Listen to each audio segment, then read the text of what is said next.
ಮಾತರ್ಮೇ ಮಾತರಿಶ್ವನ್ನ ಪಿತರತುಲಗುರೋ ಭ್ರಾತರಿಷ್ಟಾಪ್ತಬಂಧೋ ಸ್ವಾಮಿನ್ನ ಸರ್ವಾಂತರಾತ್ಮನ್ನ ಜರಜರೈತರ್ಜನ್ಮ ಮೃತ್ಯಾಮಯಾನಾಂ ಗೋವಿಂದೇ ದೇಹಿ ಭಕ್ತಿಂ ಭವತಿ ಚ ಭಗವನ್ ಊರ್ಜಿತಾಂ ನಿರ್ನಿಮಿತ್ತಾಂ ನಿರ್ವ್ಯಾಜಾಂ ನಿಶ್ಚಲಾಂ ತದ್ಗುಣಗಣ ಬೃಹತೀಂ ಶಾಶ್ವತೀಮಾಶುದೇವ ನಾರಾಯಣಂ ನಮಸ್ಕೃತ್ಯ ನರಂ ಚೈವ ನರೋತ್ತಮಂ ದೇವೀಂ ಸರಸ್ವತೀಂ ವ್ಯಾಸಂ ತತೋ ಜಯಮುದೀರಯೇ ವಿಜಾನತಾಂ ಅವಿತ್ತಸ್ಯ ಮಧ್ವಸ್ಯ ಜಗತಿ ಗುರೋಃ ಪೂರ್ವಾಚಾರ್ಯಮಶಿಷ್ಠಾನಾಮಿಯಂ ಪ್ರಣತಿ ಮಾಲಿಕಾ ಯುಧಿಷ್ಠಿರಃ ಶ್ರಾದ್ದಕಾಲೇ ಚ ದೈವೇ ಚ ಧರ್ಮೇ ಚಾಪಿ ಪಿತಾಮಹ ಇಚ್ಛಾಮಿ ತತ್ವಯಾಖ್ಯಾತುಂ ವಿಹಿತಂ ಯತ್ಸುರರ್ಷಿಭಿಃ.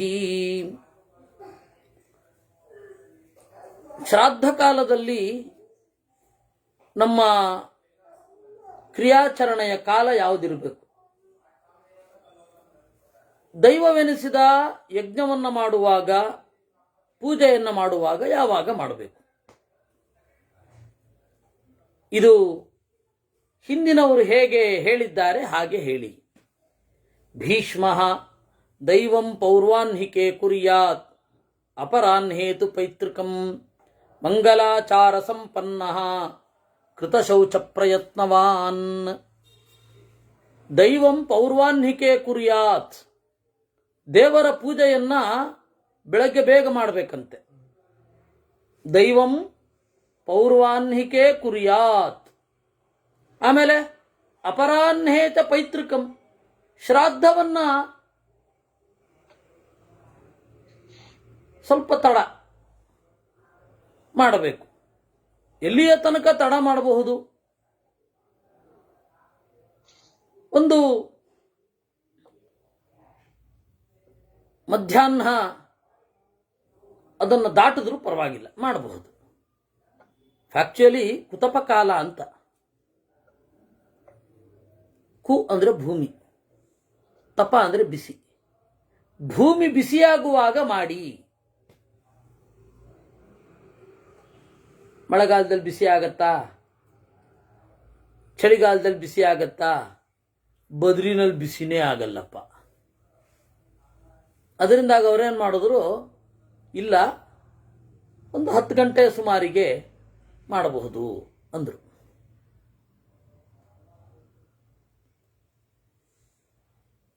ಶುದ್ಧವಾಗಿರಬೇಕು, ಒಳ್ಳೆಯದು ಮಾಡಬೇಕು ಅನ್ನುವ ಪ್ರಯತ್ನ ಇರಬೇಕು.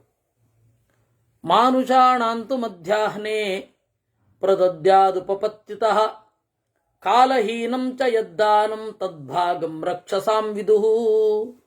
ಮನುಷ್ಯರಿಗೆ ಉಪಪತ್ತಿತಃ, ಯಾವ ದಾನ ಕೊಡ್ತಾ ಇದ್ದೇವೆ ಅಂತ ನೋಡಿಕೊಂಡು ಮಧ್ಯಾಹ್ನದಲ್ಲಿ ಕೊಡಬೇಕು.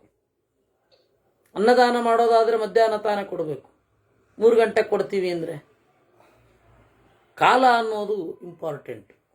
ಅದನ್ನೇ ಹೇಳ್ತಾರೆ, ಕಾಲಹೀನಂತೂ ಯದ್ದಾನಂ ತದ್ಭಾಗಂ ರಕ್ಷಸಾಂ ವಿದುಃ. ಕಾಲಹೀನವಾದ ದಾನ ದೇಶಕ್ಕೂ ಯೋಗ್ಯವಾಗಿರಬೇಕು. ಬದರಿಯಲ್ಲಿ ಹೋಗಿ ಫ್ರಿಡ್ಜ್ ದಾನ ಮಾಡಿದ್ರೆ ಏನು ಪ್ರಯೋಜನ? ಅದರಿಂದಾಗಿ ನಾವು ಕೊಡುವ ದಾನ, ಮಾಡುವ ದಾನ ಕಾಲಯೋಗ್ಯವಾಗಿರಬೇಕು, ದೇಶ ಯೋಗ್ಯವಾಗಿ ಇರಬೇಕು. ರಾಮಗುಂಡಂ ಖಮ್ಮಂ ಅಂತ ಆಂಧ್ರ ಪ್ರದೇಶದ ಉರಿದುರಿಯುವ ಜಾಗಗಳು ಉಂಟು. ಹಕ್ಕಿಗಳು ಸನ್ಸ್ಟ್ರೋಕ್ ಥಬಕ್ಕಂತ ಕೆಡ ಬಿದ್ದೋಗ್ತವೆ. ಅಂತಹ ಹೀಟ್ ಇರುವಂತಹ ಜಾಗ, ಅಲ್ಲಿ ಹೀಟರ್ ಕೊಟ್ರೆ. ಅದರಿಂದಾಗಿ ಎಲ್ಲಿ ಯಾವುದು ಯೋಗ್ಯವೋ ಅದನ್ನು ಕೊಡಬೇಕು ಅಂತ ತಾತ್ಪರ್ಯ. ಇನ್ನು ದಾನದ ಬಗ್ಗೆ ಹೇಳ್ತಾ ಇದ್ದಾರೆ. ಪರೋಚ್ಛಿಷ್ಟಂ ಯತ್ ಕೃತಂ ಪರಿಭುಕ್ತಂಚ ಯದ್ಭವೇತ್ ದೈವೇ ಪಿತ್ರಿಯೇ ಚ ಸತತಂ ತದ್ಭಾಗಂ ರಕ್ಷಸಾಂ ವಿದುಃ. ಇನ್ನು ಪರೋಚ್ಛಿಷ್ಟಂ ತು ಯದ್ದಾನಂ, ಬೇರೆಯವರು ಉಪಯೋಗಿಸಿದ್ದನ್ನು ದಾನವಾಗಿ ಕೊಡೋದು, ಭುಕ್ತವಾದದ್ದನ್ನು ದಾನವಾಗಿ ಕೊಡೋದು. ಚಿಕ್ಕವರು ಕೊಡಲಿ, ಭುಕ್ತವಾದದ್ದನ್ನು ವಸ್ತುತಃ ಕೊಡಬಾರದು. ಊಟ ಮೊದಲಾದವುಗಳೆಲ್ಲ ನಾವು ಏನು ತಿಂತೇವೋ ಅಷ್ಟೇ ಪ್ರಮಾಣದಲ್ಲಿ, ಅಷ್ಟೇ ಅದೇ ಒಂದು ಸ್ಟ್ಯಾಂಡರ್ಡನ್ನು ಬೇರೆಯವ್ರಿಗೂ ಕೊಡಬೇಕು.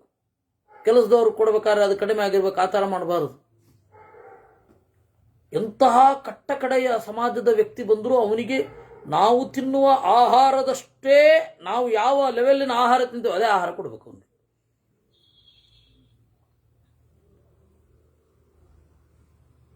ನಾಯಿಗೆ ನಾವು ತಿನ್ನೋದಕ್ಕಿಂತ ಎತ್ತರದ ಆಹಾರ ಕೊಡೋದು, ಮನುಷ್ಯರಿಗೆ ನಾಯಿ ತಿನ್ನೋದಕ್ಕಿಂತ ಕಳಪೆ ಆಹಾರ ಕೊಡೋದು, ಈ ಥರ ಎಲ್ಲ ನಡೀತಾ ಇದೆ ಇವತ್ತಿನ ಸಮಾಜದಲ್ಲಿ. ಅದು ಎಷ್ಟು ಇನ್ಹ್ಯೂಮನ್ ಅದು. ಅದರಿಂದ ಪರಿಭುಕ್ತಂತು ಯದ್ಭವೇತ್, ಈಗಾಗಲೇ ಉಪಯೋಗಿಸಿದ್ದನ್ನು ಕೊಡಬಾರದು. ದೈವೇ ಪಿತ್ರೇಚ ಸತತಂ ತದ್ಭಾಗಂ ರಕ್ಷಸಾಂ ವಿದುಹು. ದೈವ ಕಾರ್ಯ ಆಗಲಿ ಪಿತೃಕಾರ್ಯ ಆಗಲಿ ವಿಶೇಷ ನಾವು ಉಪಯೋಗಿಸದೇ ಇರೋದನ್ನು ಕೊಡಬೇಕು. ದೈವ ಕಾರ್ಯ ಪಿತೃಕಾರ್ಯಕ್ಕೆ ನಾವು ಉಪಯೋಗಿಸಿರೋದನ್ನು ಕೊಡೋದು, ಈ ತರಹ ಎಲ್ಲ ನಡೀತಾ ಇದೆ. ಇದು ಇರುವಂತಹ ಸಮಸ್ಯೆ. ದಾನ ಮಾಡುವಾಗ ಉತ್ಕೃಷ್ಟವಾದದ್ದನ್ನು ಮಾಡಬೇಕು. ಉತ್ಕೃಷ್ಟ ಅಂದರೆ ನಮ್ಮ ಯೋಗ್ಯತೆಗೆ ಮೀರಿ ಅಲ್ಲ, ನಮ್ಮ ಯೋಗ್ಯತೆಯ ಪರಿಧಿಯಲ್ಲಿ ಯಾವುದೋ ಅದನ್ನು ಮಾಡಬೇಕು. ಹಾಗಾಗಿ ದಾನ ಮಾಡುವಾಗ ಬೇರೆಯವರಿಗೆ ಕೊಡುವಾಗ ಚೆನ್ನಾಗಿ ಕೊಡಿ, ಅಂದರೆ ಒಳ್ಳೆ ನಾಣ್ಯ ಇರೋದನ್ನು ಕೊಡಬೇಕು, ಒಳ್ಳೆ ಬೆಲೆ ಇರೋದನ್ನು ಕೊಡಬೇಕು. ಉಪಯೋಗಿಸಿದ್ದನ್ನಂತೂ ಕೊಟ್ಟರೆ ದಾನ ಅಂತ ಕರೀಲೇಬಾರದು. ಹೀಗಾಗಿ ನಾವು ಕಂಪ್ಯೂಟರ್ನ ಚೆನ್ನಾಗಿ ಉಪಯೋಗಿಸಿದೆವು, ಇನ್ನಾಗಲ್ಲ, ಶಾಲೆಗೆ ದಾನ ಮಾಡಿ, ನಮ್ಮ ಫೌಂಡೇಶನ್ ಈ ರೀತಿ ದಾನ ಮಾಡಿತು ಅಂದ್ರೆ ಏನು ಹೇಳೋದ್ರಿ ಅದು. ಅದರಿಂದಾಗಿ ಅದೆಲ್ಲ ದಾನ ಅಲ್ಲ ಮಾರಾಯ, ವಿಸರ್ಜನ ಅಂತ ಹೇಳಿ. ಲಂಘಿತಂ ಚಾವಲೀಢಂಚ ಕಾಲಪೂರ್ವಂಚ ಯತ್ಕೃತಂ ರಜಸ್ವಲಾಭಿಮೃಷ್ಟಂ ಚ ತದ್ಭಾಗಂ ರಕ್ಷಸಾಂ ವಿದುಹು. ಇನ್ನು ದಾಟಿದ್ದು, ನೆಕ್ಕಿದ್ದು, ಕಾಲ ಕಳೆದು ಹೋಗಿರೋದು, 3 ಗಂಟೆ ಆಗಿದ ಮೇಲೆ ಕೊಡೋದು.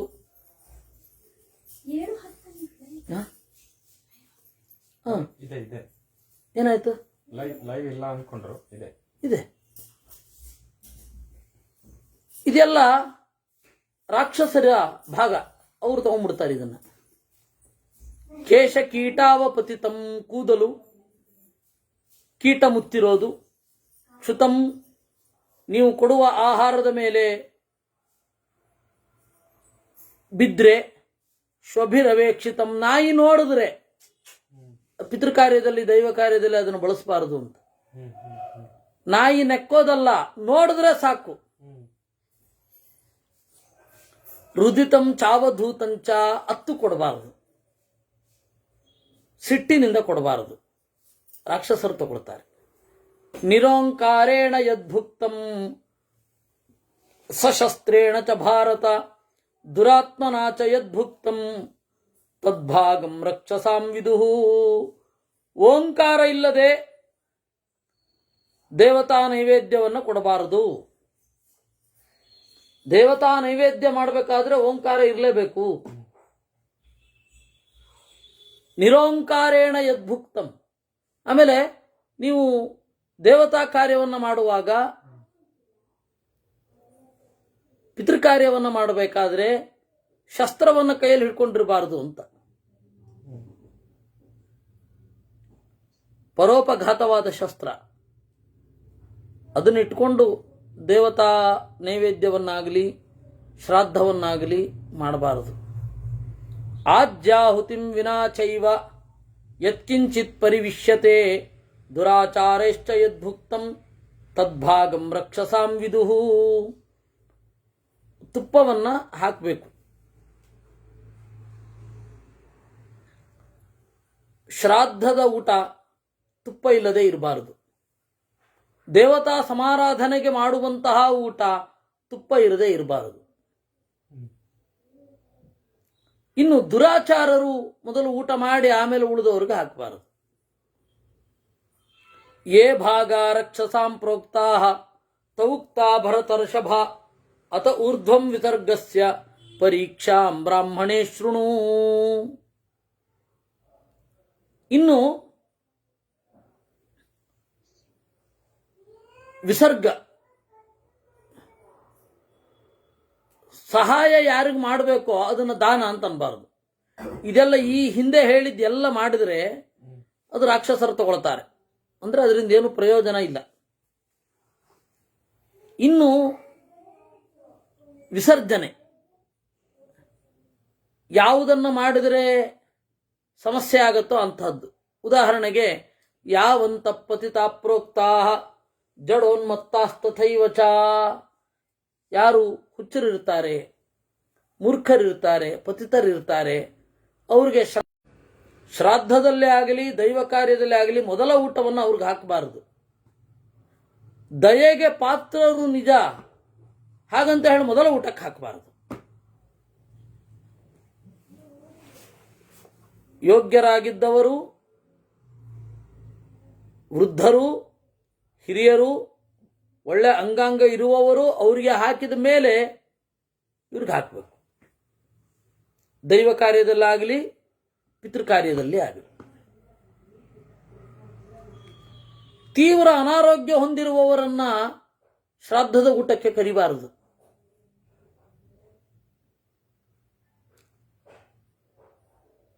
ಅವ್ರಿಗೆ ಶ್ರಾದ್ದದ ಸತ್ಕಾರವನ್ನು ಮಾಡಬಾರದು.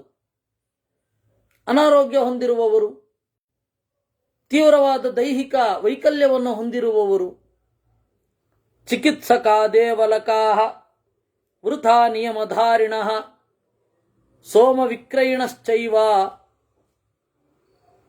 ಶ್ರಾದ್ಧೇ ನಾರ್ಹಂತಿ ಕೇತನಂ. ಚಿಕಿತ್ಸಕರು, ಅವತ್ತಿನ ಕಾಲದಲ್ಲಿ ಡಾಕ್ಟರ್ಗಳು ಏನಿದ್ದಾರೆ ಅವ್ರನ್ನ ದೂರ ಇಡ್ತಾ ಇದ್ರು. ಇವತ್ತಿನ ತರಹ ಬಹಳ ಪ್ರಭೇದಗಳೇ ಇರಲಿಲ್ಲ. ಇಷ್ಟು ದೊಡ್ಡ ದೊಡ್ಡ ರೋಗ ಎಲ್ಲ ಇತ್ತೇ ಅವತ್ತು? ಇರಲಿಲ್ಲ. ನಾಗರಿಕತೆ ಬಹಳ ಮುಂದುವರೆದಿದೆ ಅಂತ ಏನೇನೋ ರೋಗಗಳಿವತ್ತು. ಅವತ್ತೆಲ್ಲ ಜನರಲ್ ಡಾಕ್ಟರ್ಸೇ ಜಾಸ್ತಿ, ಯಾರು ಸ್ಪೆಷಲಿಸ್ಟ್ಸ್ ಅಂತ ಇರಲಿಲ್ಲ. ಮುಂದೆ ಯಾವ ರೀತಿ ಆಗುತ್ತೆ ಅಂದರೆ, ಕಣ್ಣು ಯಾವ ಕಣ್ಣಪ್ಪನೇ ಕಣ್ಣು ಸಮಸ್ಯೆ ಆಗಿದೆ ಸ್ವಾಮಿ, ಯಾವ ಕಣ್ಣು? ಬಲಗಣ್ಣು, ನಾನು ಎಡಗಣ್ಣು ಮಾತ್ರ ನೋಡೋದು ಅಂತನ್ನೋ ಲೆವೆಲ್ಗೆ ಬರುತ್ತೆ. ಎಡಗಣ್ಣಾಗಿದೆ, ಹೌದಾ, ರೆಟಿನಾ ಪ್ರಾಬ್ಲಮ್ಮಾ ಯಾವುದು? ನಾನು ರೆಟಿನಾ ಪ್ರಾಬ್ಲಮ್ ಮಾತ್ರ ನೋಡೋದಪ್ಪ, ಬೇರೆ ಡಾಕ್ಟರ್ ಹತ್ರ ಹೋಗೋ, ಆ ತರಹದ ಪರಿಸ್ಥಿತಿಯು ಬರೋದ್ರಲ್ಲಿದೆ. ಆವಾಗ ಸಕಲ ರೋಗಕ್ಕೂ ಒಬ್ಬನೇ ವೈದ್ಯ, ರೋಗಗಳು ಜಾಸ್ತಿ ಇರಲಿಲ್ಲ. ಅದರಿಂದಾಗಿ ಅವನು ವಿಶೇಷತಃ ಆಯುರ್ವೇದದಲ್ಲಿ ಮಲಪರೀಕ್ಷಾಧ್ಯಾಯ ಅಂತಲೇ ಒಂದಿದೆ. ಮಲಪರೀಕ್ಷಾಧ್ಯಾಯ, ವಾಂತ ಪರೀಕ್ಷಾಧ್ಯಾಯ. ಮಲವನ್ನು ನೋಡಿ ಇವ್ರಿಗೇನು ರೋಗ ಇದೆ ಅಂತ ಚಿಂತನೆ ಮಾಡೋದು, ವಾಂತಿಯನ್ನು ನೋಡಿ ಇವ್ರಿಗೇನು ರೋಗ ಇದೆ ಅಂತ ಚಿಂತನೆ ಮಾಡೋದು, ಮೈ ಮೇಲೆ ಇರುವ ಬಣ್ಣಗಳನ್ನು ಇತ್ಯಾದಿಗಳನ್ನು ನೋಡಿ ಚಿಂತನೆ ಮಾಡೋದು. ಅದರಿಂದಾಗಿ ಅವರಿಗೆ ಅಧ್ಯಯನ ಮಾಡಲಿಕ್ಕೆ ಸಮಯ ಇರಲ್ಲ. ಅದರಿಂದಾಗಿ ಚಿಕಿತ್ಸಕರನ್ನ ಶ್ರಾದ್ದಕ್ಕೆ ಕರೆದು ಸನ್ಮಾನ ಮಾಡಬೇಡಿ. ಇಲ್ಲಿ ಹೇಳ್ತಾ ಇರೋದು ಶ್ರಾದ್ದಕ್ಕೆ ಕರಿಬೇಡಿ ಅಲ್ಲ, ಶ್ರಾದ್ದದಲ್ಲಿ ಸನ್ಮಾನ ಮಾಡಬೇಡಿ. ನಾರ್ಹಂತಿ ಕೇತನಂ, ರಾಜನ್ ನಾರ್ಹಂತಿ ಸತ್ಕೃತಿಂ. ನಮ್ಮ ತಂದೆಗೆ ಪ್ರೀತಿಯಾಗಬೇಕು ಅಂತ ಹೇಳಿ, ಹಾಗಾದ್ರೆ ವೈದ್ಯನ ಜೀವನ ಹೇಗೆ? ಅವನಿಗೆ ದುಡ್ಡು ಕೊಡಬೇಕು. ಹಾಗೆ ಚಿಕಿತ್ಸಕಾಹ, ಆಮೇಲೆ ದೇವಲಕಾಹ, ದೇವರ ಮೂರ್ತಿ ಮಾಡುವವರು, ಅವರನ್ನ ಶ್ರಾದ್ದದಲ್ಲಿ ಸತ್ಕರಿಸಬೇಡಿ.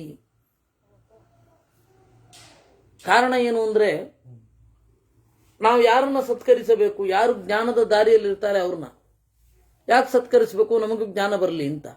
ಅದ್ರ ಬದಲು ನಾವು ಹೀಗೆ ಮಾಡಿದ್ರೆ ಅವರು ಅದರಲ್ಲಿ ತೊಡಗಿಯೇ ಇರಲ್ಲ, ಜ್ಞಾನದಲ್ಲಿ ತೊಡಗಿಯೇ ಇರಲ್ಲ. ಅವ್ರನ್ನ ಸತ್ಕರಿಸಿದರೆ ನಮಗದು ಹೇಗೆ ಬರುತ್ತೆ? ಹಾಗಾದ್ರೆ ಜೀವನ ವೃತ್ತಿ ಇದೆ, ಸತ್ಕಾರ ಇದೆ, ಆದರೆ ಹೀಗಿಲ್ಲ ಅಷ್ಟೆ. ವೃಥಾ ನಿಯಮಧಾರಿಣ, ವ್ಯರ್ಥವಾದ ನಿಯಮ. ಏನ್ರಿ ಅದು ವ್ಯರ್ಥವಾದ ನಿಯಮ? ಏನು ಅಂದ್ರೆ, ಈ ನಿಯಮ ಯಾವುದಕ್ಕಾಗಿ ಧಾರಣೆ ಮಾಡಿರ್ತಾನೋ ಅದರ ಮೂಲೋದ್ದೇಶವೇ ಸಿದ್ಧಿಯಾಗದೇ ಇರೋದನ್ನು ವೃಥಾ ನಿಯಮಧಾರಿ ಅಂತ ಕರೀತಾರೆ. ಒಂದು ನಿಯಮ ಇರುತ್ತೆ, ಆ ನಿಯಮ ಯಾಕಾಗಿ ಇರುತ್ತೆ? ಒಂದು ಫಲಕ್ಕಾಗಿ ಇರುತ್ತೆ. ಆ ಫಲ ಸಿಗಲಿಲ್ಲ, ನಿಯಮ ಮಾತ್ರ ಮಾಡ್ತಾ ಇದ್ದಾನೆ, ಏನ್ ಮಾಡಬೇಕು? ಈಗ ಒಂದು ಹೇಳ್ತೇನೆ, ಒಬ್ಬ ಇರ್ತಾನೆ, ನಾನು ಕೇವಲ ನೀರು ಕುಡ್ಕೊಂಡು 1 ತಿಂಗಳು ಬದುಕ್ತೇನೆ,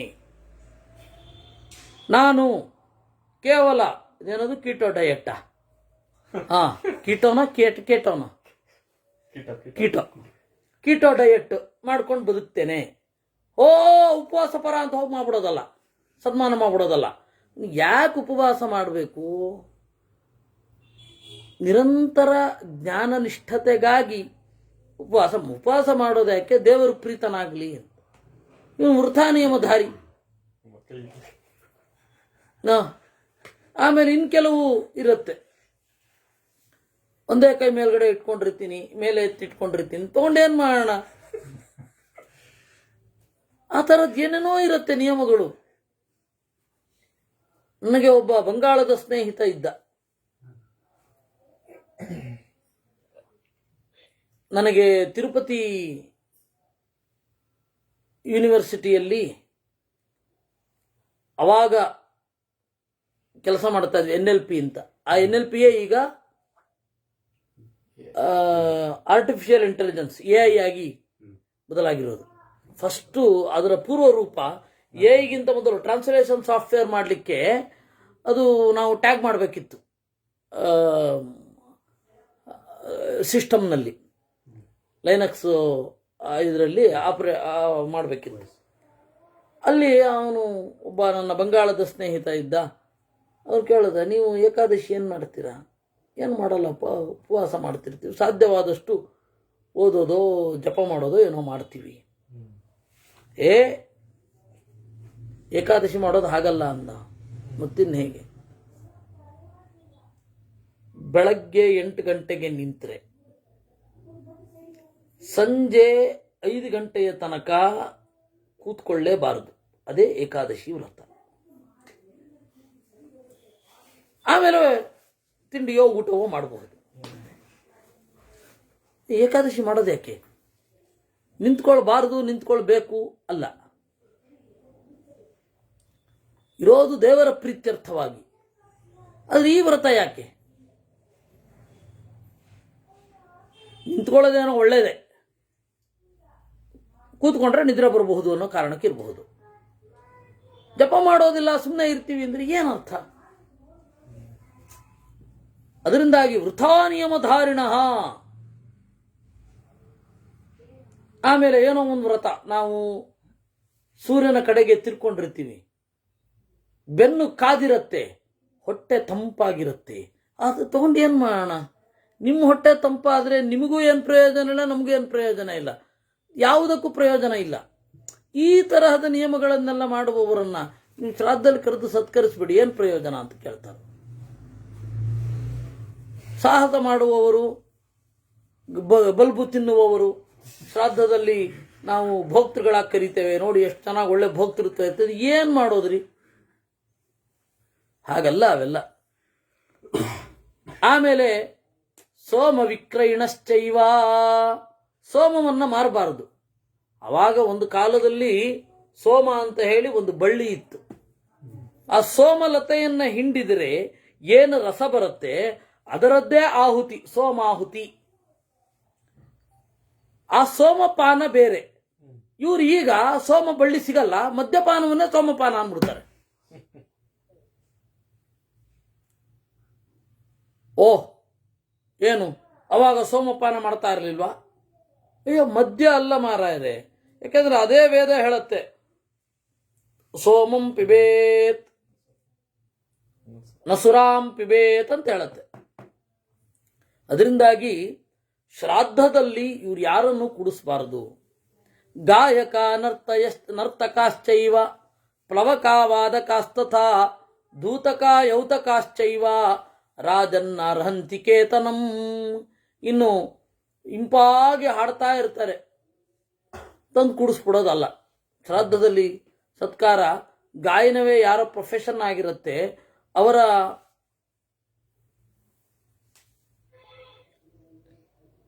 ಅವರನ್ನ ಶ್ರಾದ್ದದಲ್ಲಿ ಕುಡಿಸಬಾರದು.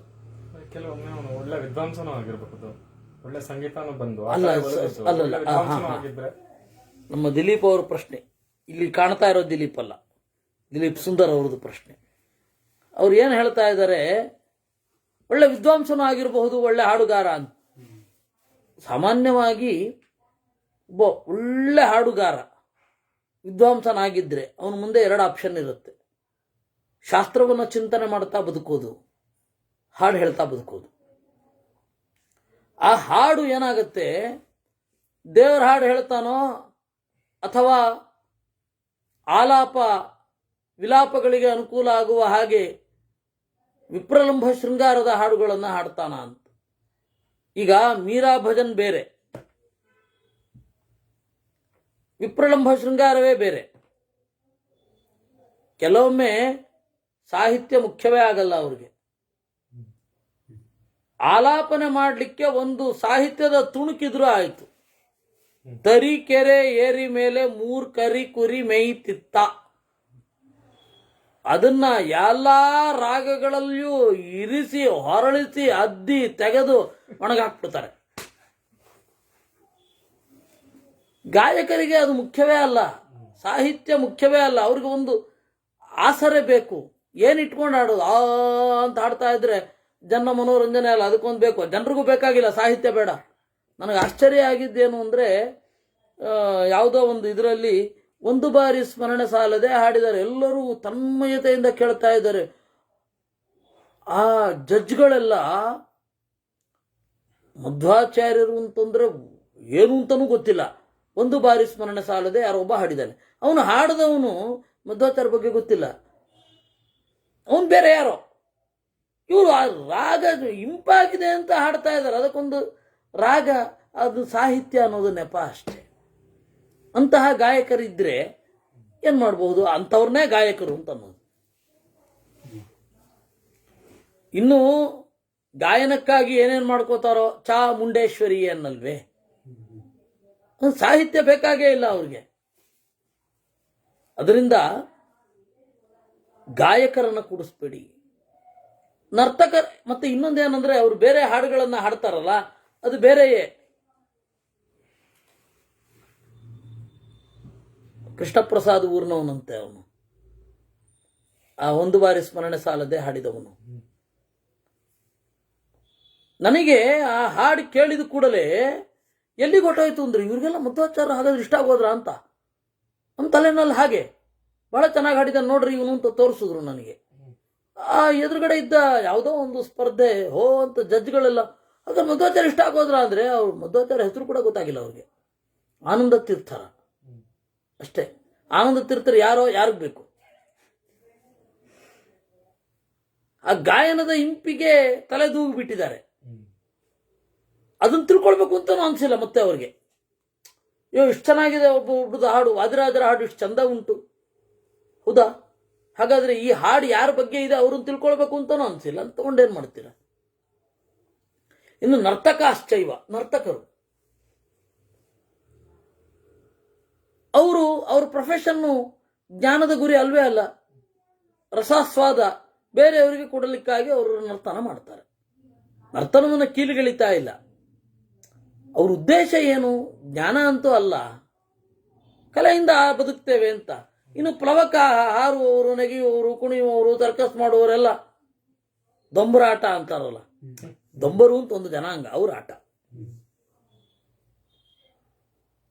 ಆ ಥರ ಪ್ಲವಕರು ಹಾರಿ ಕುಣಿದು ನೆಗೆದು ಕುಪ್ಪಳಿಸಿ ಯಾರಿರ್ತಾರೆ ಅವ್ರನ್ನೆಲ್ಲ ಕೂಡಿಸ್ಬೇಡಿ. ಇನ್ನು ವಾದಕಾಹ, ವಾದ್ಯವನ್ನು ನುಡಿಸುವವರು, ದೂತಕಾಹ, ದೂತರನ್ನ ಕೂಡಿಸ್ಬೇಡಿ ಶ್ರಾದ್ದದಲ್ಲಿ. ಬೇರೆಯವ್ರ ಮಾತು ಅನುವಾದ ಮಾಡೋದೇ ಸಾಕಾಗಿರುತ್ತೆ ಅವ್ರಿಗೆ. ಅವ್ರು ಏನು ಚಿಂತನೆ ಮಾಡೋದು? ವಾಸ್ತವಿಕವಾಗಿ ದೂತರಾಗಲಿಕ್ಕೆ ಉನ್ನತ ಮಟ್ಟದ ಪ್ರಜ್ಞೆ ಬೇಕು. ಇವನೇನೋ ಹೇಳಿ ಕಳಿಸಿರ್ತಾನೆ, ಅದನ್ನ ಕಾಲವನ್ನ, ದೇಶವನ್ನ, ರಾಷ್ಟ್ರಕ್ಕೆ ತೊಂದರೆಯಾಗದ ಹಾಗೆ ಸೂಕ್ಷ್ಮವಾಗಿ ಹೇಳಬೇಕು. ಬಹಳ ಬುದ್ಧಿವಂತಿಕೆಯ ಕೆಲಸ.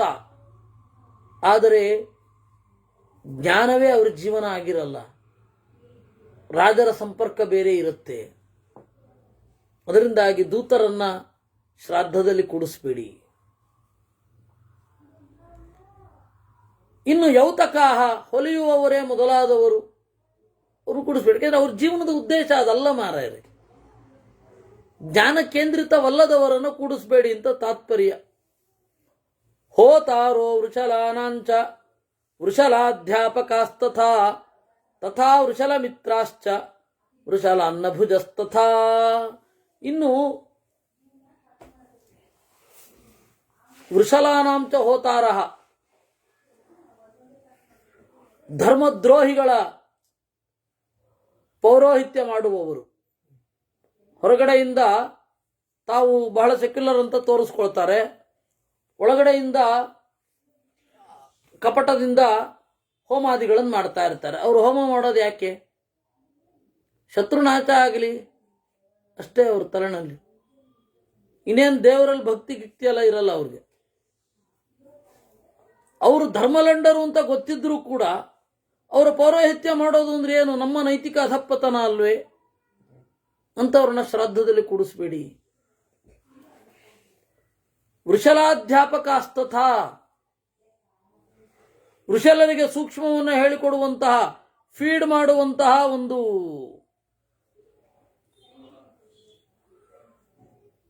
ಕೆಲಸ ಮಾಡುವವರು ಅವರು ವೃಷಲಾಧ್ಯಾಪಕರು.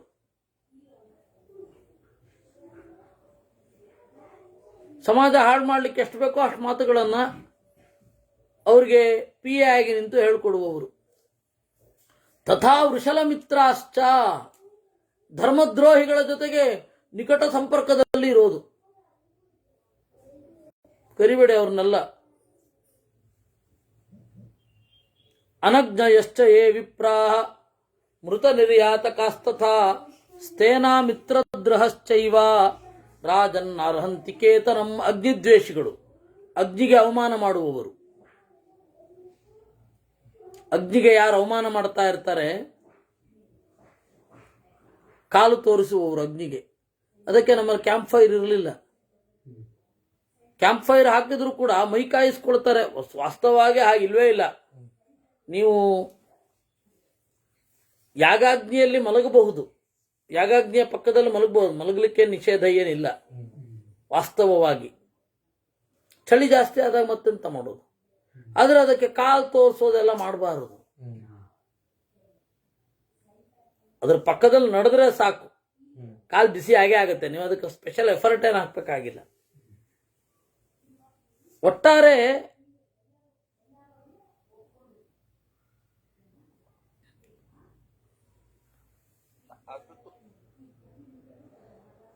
ಒಟ್ಟಾರೆಯಾಗಿ ನೀವು ಅಗ್ನಿಗೆ ದ್ರೋಹ ಮಾಡಬಾರದು,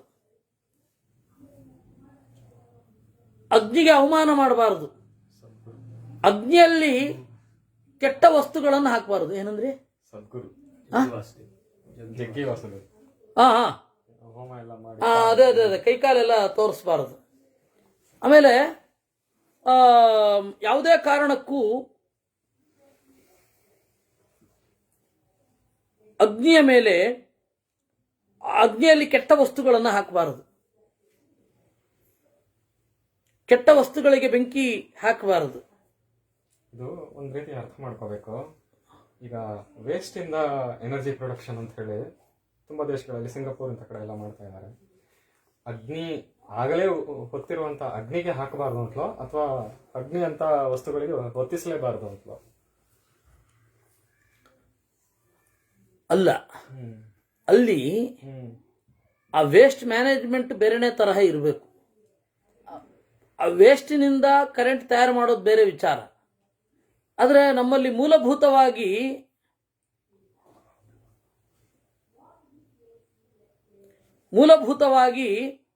ನಮಗೆ ಅದನ್ನ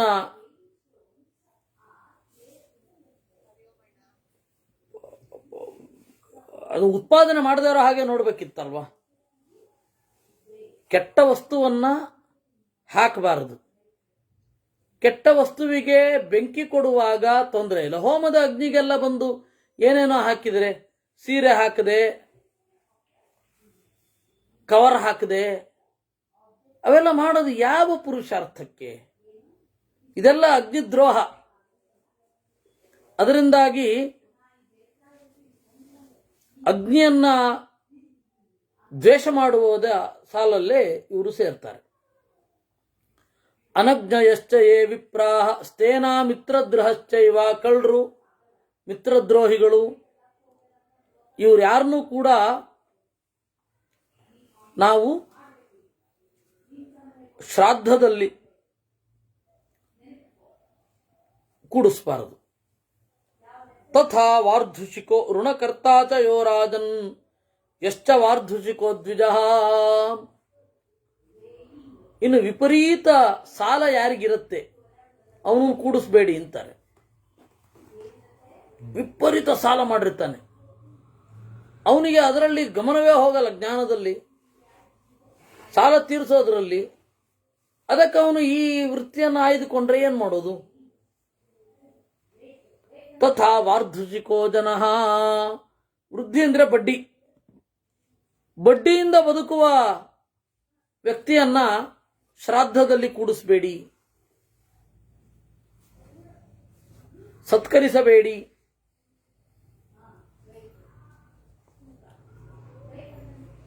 ಅನುಯೋಕ್ತಾ ಚ ಯೋ ವಿಪ್ರೋ ಶನುಯುಕ್ತಶ್ಚ ಭಾರತ ನಾರ್ಹತಃ ತಾವಪಿ ಶ್ರಾದ್ದಂ ಬ್ರಹ್ಮ ವಿಕ್ರಯಿಕೌ ಹಿತೌ. ಇನ್ನು ಪ್ರಶ್ನೆ ಕೇಳ್ತಾ ಬದುಕುವವನು, ಪ್ರಶ್ನೆ ಕೇಳಲ್ಪಟ್ಟು ಬದುಕುವವನು ಅಂದ್ರೆ ಸಂದರ್ಶನ ಮಾಡೋರು ಒಂದು ರೀತಿ. ಹಿಂದೆ ಎಲ್ಲ ಯಾವುದಾ ಈ ತರಹದ ಕೆಲಸ ಇತ್ತು ಅಂತ ಹೇಳಿದ್ರೆ, ಹೋಮದಲ್ಲಿ ವಸ್ತ್ರ ಸಮರ್ಪಣೆ ತಪ್ಪೇ. ಎಲ್ಲಿಯೂ ಹೇಳಲಿಲ್ಲಪ್ಪ ವಸ್ತ್ರ ಸಮರ್ಪಣೆ ಮಾಡಿ ಅಂತ. ನೀವು ತುಪ್ಪ ಮಾತ್ರ ಹಾಕಬೇಕು ಹೋಮದಲ್ಲಿ, ಅಥವಾ ಹುತ ಆಗುವಂತಹ ಅನ್ನ ಮೊದಲಾದವುಗಳನ್ನು ಹಾಕಬೇಕಷ್ಟೆ. ವಸ್ತ್ರ ಸಮರ್ಪಣೆ ಸಾಮಾನ್ಯವಾಗಿ ಮಾಡಿಸೋಲ್ಲ, ಎಲ್ಲಿಯೂ ಹೇಳಲಿಲ್ಲ. ಅದು ಇತ್ತೀಚೆಗೆ ಶುರು ಆಗಿದ್ರಿ, ಮೊದಲೆಲ್ಲ ಆ ತರದ್ದೆಲ್ಲ ಹಾಕ್ತಾ ಇರಲಿಲ್ಲ. ಅದೇ ಅಯ್ಯೋ ಹೌದಪ್ಪ, ಚಂಡಿಕಾ ಹೋಮ ಮಾಡೋಕಾರ ಹಾಕ್ತಾರೆ, ಹಾಕ್ಲೇಬಾರ್ದು. ಭುವನೇಶ್ವರಿ ಹೋಮ ಅಂತ ಬರುತ್ತೆ, ಅದೇ ಏನೇನೋ ಮಾಡ್ತಾರೆ, ಅದೆಲ್ಲ ಮಾಡಬಾರದಪ್ಪ. ಎಲ್ಲಿ ಏನ್ ಮಾಡಿದ್ರು ತಪ್ಪೇ ಅದು. ಇನ್ನು ಅನುಯೋಕ್ತಾ ಯೋ ವಿಪ್ರಹ, ಪ್ರಶ್ನೆ ಕೇಳುವವನು ಪ್ರಶ್ನೆ ಕೇಳಲ್ಪಟ್ಟು ಜೀವನ ಮಾಡೋನು. ಯಾರಿವರು ಅಂತ ಹೇಳಿದ್ರೆ, ಒಂದು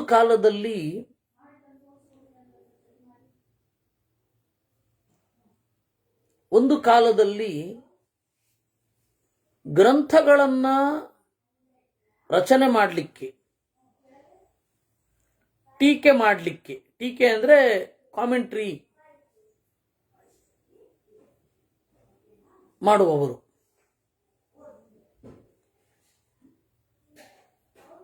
ಕಾಮೆಂಟ್ರಿಯನ್ನ ಹೇಳುವವರು ಜನಿವಾರ ಹಾಕಬಹುದಾ ಅಂತ.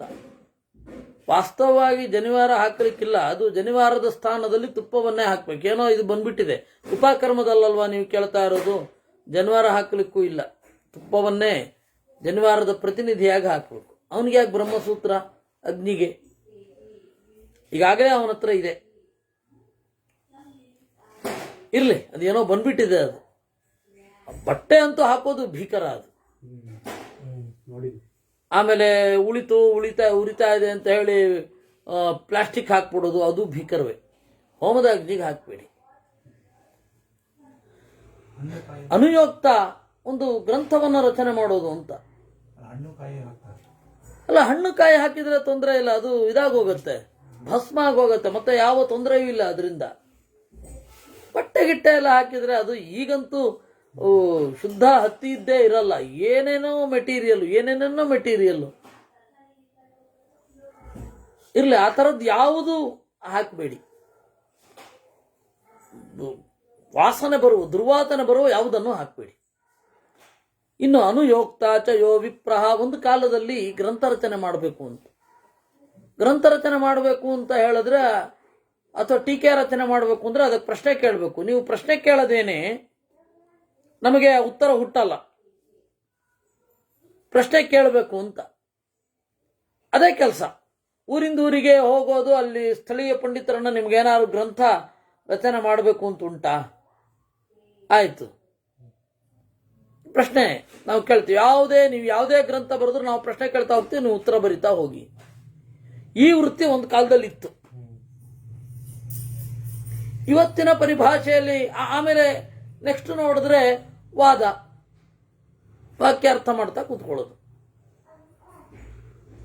ವಾಕ್ಯಾರ್ಥ ಮಾಡ್ತೇವೆ, ಅತ್ಯಂತ ವಾಕ್ಯಾರ್ಥದಲ್ಲಿರುವವರನ್ನು ಕರಿಬೇಡಿ ಅಂತ ಇದರ ತಾತ್ಪರ್ಯ. ಅನುಯೋಕ್ತ ಅನುಯುಕ್ತ. ವಾಸ್ತವವಾಗಿ ಈಗ ನಡೆಸುವ ವಾಕ್ಯಾರ್ಥ ಯಾವುದೋ ಒಂದು ಟೈಮ್ ಬೌಂಡ್ ಅದು. ಆವಾಗ ಅದೇ ಪ್ರೊಫೆಷನ್ನು ಏನ್ ಮಾಡ್ತಾರೆ, ವಾಕ್ಯಾರ್ಥ ಮಾಡ್ತಾರೆ. ಇವಾಗ ಹಾಗಲ್ಲ. ಒಂದು ದೊಡ್ಡ ವಿದ್ವತ್ ಪ್ರಪಂಚದಲ್ಲಿ ಒಂದಿದು. ಮತ್ತೆ ಯಾರು ವಾಕ್ಯಾರ್ಥದಲ್ಲಿ ಇತ್ಯಾದಿಗಳಲ್ಲೆಲ್ಲ ಭಾಗವಹಿಸ್ತಾರೆ ಅವರು ಶ್ರಾದ್ದದ ಊಟಕ್ಕೆ ಹೋಗೋದು ಕಡಿಮೆ.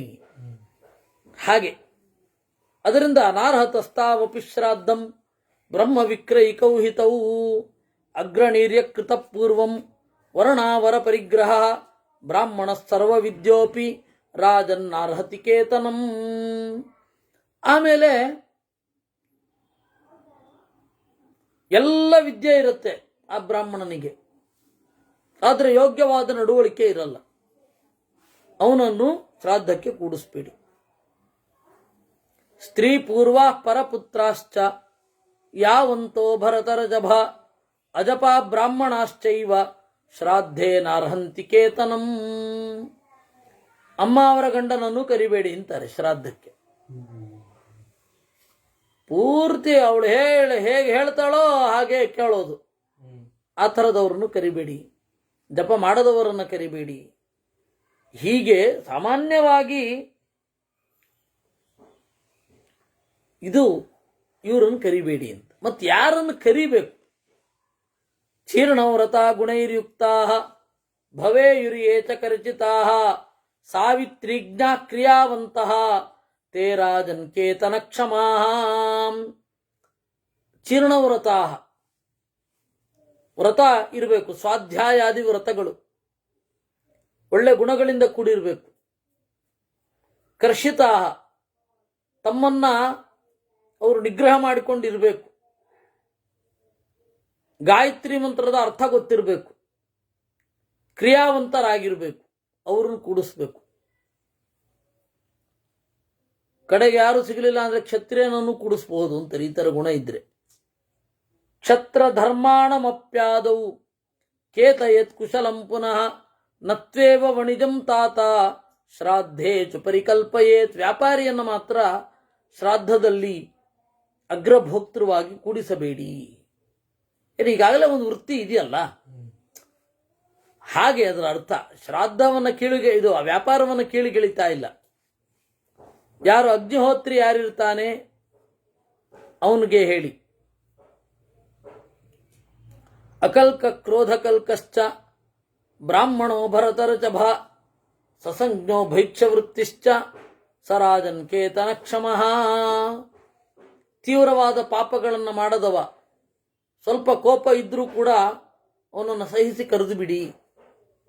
ಕ್ರೋಧಕಲ್ಕ ಆಮೇಲೆ ಗೊತ್ತಾಗ್ಬೇಕು ಅವನಿಗಷ್ಟೇ. ಅವರತಿ ಕಿತವಸ್ತೇನ ಪ್ರಾಣಿ ವಿಕ್ರಿಯಕೋ ವಣಿಕ್. ಇನ್ನೂ ಹೇಳ್ತಾ ಇದ್ದಾನೆ. ಕಿತವ ಜೂಜಾಡುವವನು, ಕಳ್ಳ, ಪಶುಗಳನ್ನ ಮಾರುವವನು, ಎತ್ತು ಮಾರದೆ, ಕೋಳಿ ಮಾರದೆ, ಇಂಥವ್ರನ್ನೆಲ್ಲ ಕರಿಬೇಡಿ ಅಂತಾರೆ. ಸನಿಷ್ಕೃತಿ ಪುನಃ ಸೋಮಂ ಪೀತವಾನ್ ಕೇತನ ಕ್ಷಮಃ. ಆದರೆ ಇದನ್ನೇನಾದರೂ ಮಾಡಿ ಪ್ರಾಯಶ್ಚಿತ್ತ ಮಾಡ್ಕೊಂಡಿದ್ರೆ ಅವನನ್ನು ಕರೀರಿ. ಅರ್ಜಯಿತ್ವಾ ಧನಂ ಪೂರ್ವಂ ದಾರುಣೈ ಕ್ರೂರ ಕರ್ಮಭಿ ಭವೇತ್ ಸರ್ವಾತಿಥಿ ಪಶ್ಚಾತ್ ಸೋಪಿ ಕೇತನಮರ್ಹತಿ. ದಾರುಣವಾದ ಕರ್ಮಗಳಿಂದ ಹಣವನ್ನು ಗಳಿಸಿರ್ತಾನೆ ಜೀವನದ ಫಸ್ಟ್ ಹಾಫಿನಲ್ಲಿ. ಆಮೇಲೆ ತನ್ನನ್ನು ತಿದ್ದುಕೊಂಡು ಎಲ್ಲರಿಗೂ ಚೆನ್ನಾಗಿ ಆತಿಥ್ಯ ಮಾಡ್ತಾ ಈಗ ಕೆಟ್ಟ ಕೆಲಸವನ್ನು ಬಿಟ್ಟಿರ್ತಾನೆ. 1000 ಅತಿಥಿಗಳಿಗೆ ಅವನು ಭೋಜನ ಮಾಡಿಸಿದ ಅಂದ್ರೆ ಅವನನ್ನು ಶ್ರಾದ್ದ ಕೂಡಿಸಬಹುದು ಅಂತಾರೆ. ಇನ್ನು ಯಾವ ತರದ ಹಣವನ್ನು ಕೊಡಬೇಕು ಅಂತ, ಶ್ರಾದ್ದಕ್ಕಾಗಲಿ ದೈವಕ್ಕಾಗಲಿ ಹಣ ಹೇಗಿರಬೇಕು, ಹಣದ ಸ್ವರೂಪ ಏನು, ಬ್ರಹ್ಮ ವಿಕ್ರಯ ನಿರ್ವಿಷ್ಟಂ ಸ್ತ್ರೀಯ ಯಚ್ಚಾರ್ಜಿತಂ ಧನಂ. ಹೆಣ್ಣು ಗಳಿಸಿದ ಹಣ, ಇದನ್ನ ಪಿತೃದೇವೇಭ್ಯ ಅದೇಯಂ ಅಂತಾರೆ. ಶ್ರೀಮತಿಯವ್ರ ಸ್ಯಾಲ್ರಿ. ಅಂದ್ರೆ ಹೆಣ್ಣನ್ನೇ ಮುಖ್ಯವಾಗಿಟ್ಟುಕೊಂಡು ಗಳಿಸಿದ ಹಣ. ಹಾಗೆ ಅಂದ್ರೆ ಇವನು ಏನನ್ನೂ ಮಾಡದೆ ಹೆಂಡತಿಯನ್ನ ದುಡಿಲಿಕ್ಕೆ ಬಿಟ್ಟು, ತಾತ್ಕಾಲಿಕವಾಗಿ ಕೆಲಸ ಹೋಗಿದ್ರೆ ದೊಡ್ಡದಲ್ಲ, ವಾಸ್ತವವಾಗಿ ಇವತ್ತಿನ ಪರಿಸ್ಥಿತಿಯಲ್ಲೇ ಅದನ್ನ ಅಳವಡಿಸೋದ್ರಲ್ಲಿ ತೀರಾ ಕೆಟ್ಟ ಅರ್ಥದಲ್ಲಿರೋದು. ಆ ತೀವ್ರತೆ ನಿಮ್ಗೆ ಅರ್ಥ ಆಗಿರುತ್ತೆ. ಇವತ್ತು ಗಂಡ ಹೆಂಡತಿ ಇಬ್ರು ಕೆಲಸ ಮಾಡ್ತಾ ಇರ್ತಾರೆ, ಗಂಡನಿಗೆ ಒಂದು ಸ್ವಲ್ಪ ದಿವಸ ಕೆಲಸ ಹೋಗಿರುತ್ತೆ. ಇವತ್ತಿನ ಕಾರ್ಪೊರೇಟ್ ವಲಯದಲ್ಲಿ ಇದನ್ನು ಅರ್ಥ ಮಾಡ್ಕೊಳ್ಬಾರ್ದು. ಸ್ತ್ರೀಯ ಅರ್ಜಿತಂ ಅಂತಂದ್ರೆ ಯಾವ ಲೆವೆಲ್ಲು ಅಂತ ನಾನು ನಿಮಗೆ ಬೇರೆ ಹೇಳಬೇಕಾಗಿಲ್ಲ. ಹೆಣ್ಣನ್ನ ಮುಂದೆ ಇಟ್ಟುಕೊಂಡು ಬಾಳು ಸಾಗಿಸುವುದು. ಅವಳು ಗಳಿಸಿದ ಹಣದಿಂದ ಶ್ರಾದ್ದ ಮಾಡಬೇಕಾ? ಮಾಡಬಾರದು ಅಂದ್ರೆ ಹಾಗೆ ಮಾಡಬೇಡಿ ಅಂತ ತಾತ್ಪರ್ಯ.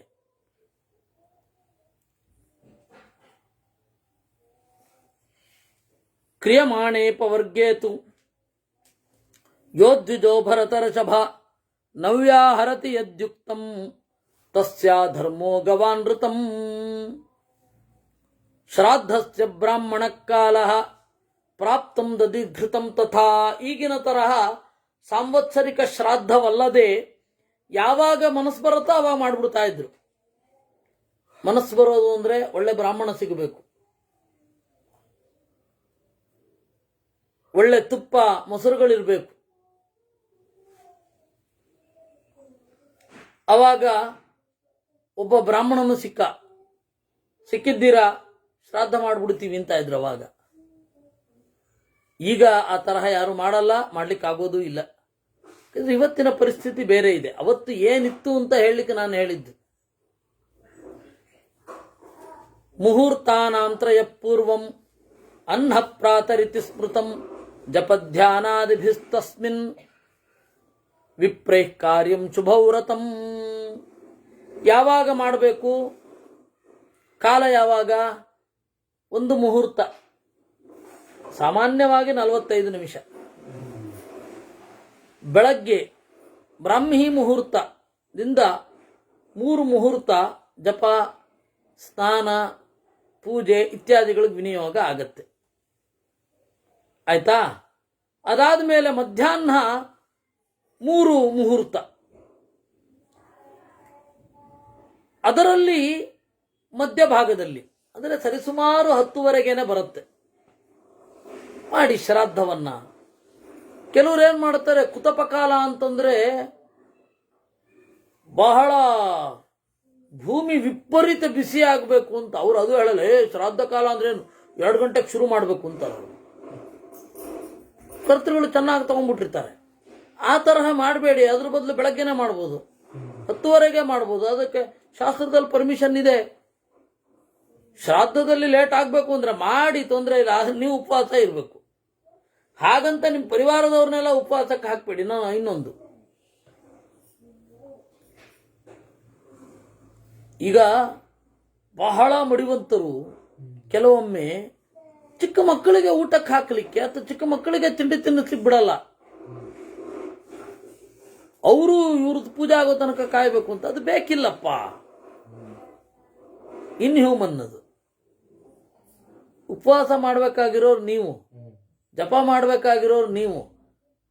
ನೀವು ಹಾಕ್ತಾ ಇದ್ರೆ ನೀವು ಅವ್ರಿಗೆ ಮಾಡ್ಕೊಳ್ಳಿಕ್ ಬಿಟ್ಟು ನಿಮ್ಮ ಪಾಡಿಗೆ ನೀವು ಜಪ ಮಾಡ್ತಾ ಇದ್ರೆ ಅವ್ರು ಯಾಕೆ ಊಟ ಮಾಡ್ತಾರೆ? ಒಂದು ಸ್ವಲ್ಪ ಅವರು ಗಟ್ಟಿ ಆದ್ಮೇಲೆ, ಚೆನ್ನಾಗಾದ್ಮೇಲೆ ಅವರು ಕೂಡ ನಿಮ್ಮನ್ನು ಅನುಸರಿಸ್ತಾರೆ. ನೀವು ಚಿಕ್ಕಂದಿನಲ್ಲಿ ಹಾಗೆ ಮಾಡಿಬಿಟ್ರೆ ಅವ್ರಿಗೆ ಕೊಡಬೇಕಾದದನ್ನು ಕೊಡದೆ ಹೋದ್ರೆ ಅದೇ ಸಿಟ್ಟು ಬಂದ್ಬಿಡುತ್ತೆ ಅವ್ರಿಗೆ. ಬಹಳ ಜನ ಮಡಿವಂತರ ಅಲ್ಲಿ ಈ ಪ್ರಾಬ್ಲಮ್ ಇದೆ. ಅವ್ರ ಮಕ್ಕಳನ್ನ ಗೋಳೈಕೊಂಡ್ಬಿಡ್ತಾರೆ, ಹೆಂಡತಿನ ಗೋಳೈಕೊಂಡ್ಬಿಡ್ತಾರೆ.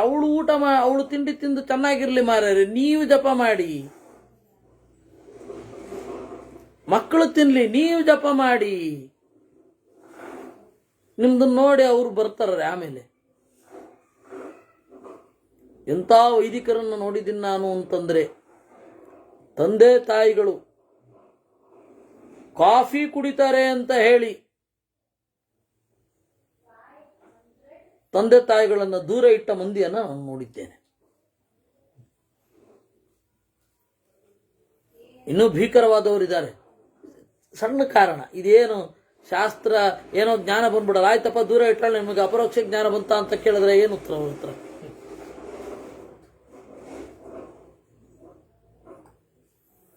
ಈ ತರ ದಡ್ಡತನದಿಂದ ತಪ್ಪು ಕಲ್ಪನೆಗಳೇ ಜಾಸ್ತಿ ಬಂದಿರೋದು ವೈದಿಕರಲ್ಲಿ. ನಾನು ಶಾಸ್ತ್ರ ಓದ್ಲಿಕ್ಕೆ ಶುರು ಮಾಡಬೇಕು ಅಂತಂದ್ರೆ ಯಾರೋ ಒಬ್ಬ ಹೆಡ್ಡ ಹೇಳಿದಂತೆ, ನೀವು ಆಲೂಗೆಡ್ಡೆ ತಿನ್ನಬಾರ್ದು, ಕ್ಯಾರೆಟ್ ತಿನ್ನಬಾರ್ದು, ಲಿಸ್ಟ್. ಅಯ್ಯೋ ರಾಮ, ಮೊದಲು ಹೇಳ್ಕೊಡಪ್ಪ, ಅವ್ರಿಗೆ ಆಮೇಲೆ ಅದು ಬರಲಿ. ಮೊದಲು ಅಲ್ಲಿ ಏನಿದೆ ಅಂತ ಹೇಳು, ಉಪನಿಷತ್ತಿನ ಬಗ್ಗೆ ಹೇಳು. ಅವ್ರು ಆಮೇಲೆ ಅದು ಏನ್ ಬೇಕೋ ಅದು ಮಾಡ್ಕೊಂಡು ಹೋಗ್ತಾರೆ.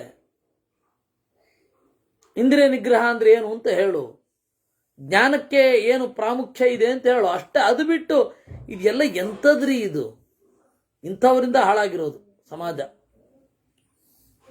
ಅದರಿಂದ ಈ ಮಧ್ಯಾಹ್ನ ಮಾಡಬೇಕಾದದ್ದು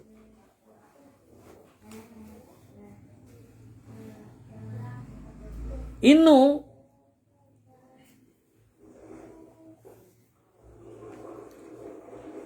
ಜಾತಕರ್ಮಾದಿಗಳಲ್ಲಿಯೂ ಕೂಡ ಮಂತ್ರದಲ್ಲಿ ಹೇಳಿದಂತೆ ಮಾಡಬೇಕು. 3 ವರ್ಣದವರಿಗೂ ವೇದದಲ್ಲಿ ಹೇಳಿದಂತೆ, 4ನೆಯವರಿಗೆ ಅವರು ಜ್ಞಾನಿಗಳಾಗಿದ್ದರೆ ವೇದದಲ್ಲಿ ಹೇಳಿದಂತೆ, ಇಲ್ಲ ಅಂತಂದ್ರೆ ಸ್ಮೃತಿಯಲ್ಲಿ ಹೇಳಿದಂತೆ ಅಂತ ಹೇಳಿ ಚಿಂತನೆಯನ್ನ ಮಾಡಿಸುವುದು. ಅದಕ್ಕೆ ಯಾರಿಗೆ ಇದನ್ನು ಕೊಟ್ರೆ ಮಹಾಫಲ,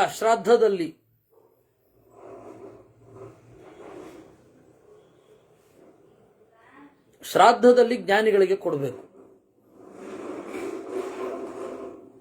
ಇದೆರಡು ಬಿಟ್ಟು ಇನ್ಯಾರು ಕೊಡಬಹುದು? ದಾನ ಯಾರಿಗೆ ಮಾಡಬೇಕು ಅದನ್ನು ನಾಳೆ ಹೇಳ್ತೇನೆ ಅಂತ ನಾವು ನೋಡಬೇಕಾದದ್ದು.